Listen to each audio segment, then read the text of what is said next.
Hello everyone, welcome my channel. শুরু করছি নতুন একটি ভিডিও।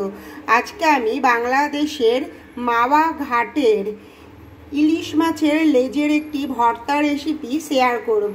আশা করি সকলেরই খুব ভালো লাগবে। আর এটি একটি ইউনিক রেসিপি। ইলিশ মাছের লেজা মাথা সহজে কিন্তু আমাদের খাওয়া হয় না। যদি একটু অন্যরকম স্টাইলে বানানো যায় তাহলে কিন্তু খুব সহজেই লেজাগুলো খাওয়া হয়ে যায়। সবাই শেষ পর্যন্ত ভিডিওটি দেখো, আশা করি খুবই ভালো লাগবে। ইলিশ মাছের লেজার এই রেসিপিটা বানানোর জন্য আমি এখানে 3টে ইলিশ মাছের লেজা নিয়ে নিয়েছি। আর এই লেজাগুলোকে ভালো করে ধুয়ে পরিষ্কার করে নিয়েছি। এবার এর মধ্যে আমি নুন আর হলুদ দিয়ে ভালো করে মেখে কিছুক্ষণের জন্য ম্যারিনেট করে রেখে দেবো। যদি ম্যারিনেট করে রাখা হয় মাছগুলো কিন্তু ভেতরে নুন হলুদগুলো ভালোভাবে প্রবেশ করে, সেই জন্য একটুখানি আমি ম্যারিনেট করে রেখে দিচ্ছি। এদিকে কড়াই আমি ভালো করে গরম করে নিয়েছি। কড়াইয়ে আমি দিয়ে দিলাম সর্ষের তেল, তাতে দিয়ে দিলাম 3টে শুকনো লঙ্কা। এটা কিন্তু ঝাল অনুযায়ী দিতে হবে, যে যেমন ঝাল খেতে পছন্দ করবে তেমনই কিন্তু লঙ্কা ইউজ করব। এখানে আমি মোটামুটি ঝালের জন্য 3টে শুকনো লঙ্কাকে ভালো করে কড়া করে একটু ভেজে তুলে নেব। কড়া করে লঙ্কাগুলো আমি ভেজে নিয়েছি, এবার তুলে নেব। এবার এই তেলের মধ্যে দিয়ে দিচ্ছি আগে থেকে নুন হলুদ মাখিয়ে রাখা ইলিশ মাছের লেজাগুলো, দিয়ে একটু ভালো করে ভেজে নেব। মাছগুলো এইরকম কড়া ভাজা হয়েছে। এবার কিন্তু আমি কড়াই থেকে মাছগুলোকে তুলে নেব। এবার এই মাছ ভাজা তেলের মধ্যে আমি কয়েক কোয়া রসুন দিয়ে দিলাম। রসুনগুলোকে একটু ভালো করে ভেজে নেব। এবার এই রসুনটাকেও তুলে নেব। এবার এই রসুন ভাজা তেলের মধ্যে দিয়ে দিচ্ছি কিছুটা পরিমাণে পেঁয়াজ কুচি। পেঁয়াজটাও ভাজা হয়ে গেছে। এবার এই তেল সমেতই পেঁয়াজটাকে পুরোটাই নামিয়ে নেব।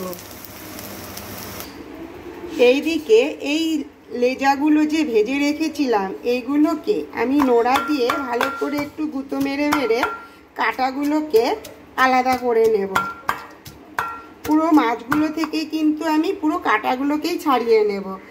এইভাবেই প্রথমে বড় কাঁটাগুলোকে ছাড়িয়ে নেব, ভালো করে বেছে নিচ্ছি। বড় কাঁটাটা ছেড়ে গেছে। এই যে একটু কড়া করে ভাজলে কিন্তু খুব সহজেই কাঁটাগুলোকে আমরা মাছ থেকে আলাদা করতে পারি। প্রত্যেকটা মাছের থেকেই আমি কিন্তু এই কাঁটাগুলোকে সুন্দর করে ছাড়িয়ে নেব।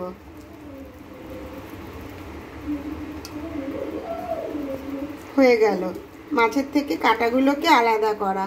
বড়গুলোকে করলাম, এবার ধীরে ধীরে ছোটগুলোকেও আলাদা করে নেব। যদিও ইলিশ মাছের লেজের মধ্যে কিন্তু একটু বেশিই কাঁটা থাকে। এইভাবে ভেজে নিয়ে সহজেই কিন্তু আমরা আলাদা করতে পারি। এই যে আলাদা করে নিচ্ছি। এখানে কিন্তু মাছ থেকে আমি কাঁটাগুলোকে পুরোপুরি ছাড়িয়ে নিয়েছি। সামান্য কয়েকটা রয়ে গেছে, যদিও খাওয়ার সময় এগুলোকে বেছে ফেলা যাবে।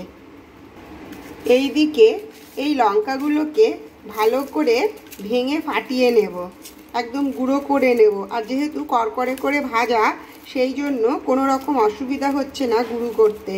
গুঁড়োটা কিন্তু হয়ে গেল। আর অনেকে কিন্তু আরও বেশি ঝাল খেতে চাইলে আরও বেশি ঝালও দিতে পারে। আমি এবার রসুনগুলোকেও হাত দিয়ে চেপে চেপে ভেঙে দিচ্ছি। স্ম্যাশ হয়ে গেল, রসুনটাও স্ম্যাশ হয়ে গেছে। সাথে পেঁয়াজটাকেও একসঙ্গে নিয়ে নেব। এবার আমি মাছগুলোকে, যেই মাছগুলোকে কাটা ছাড়িয়ে রেখেছি সেইগুলোকে আমি এর মধ্যে দিয়ে দেব।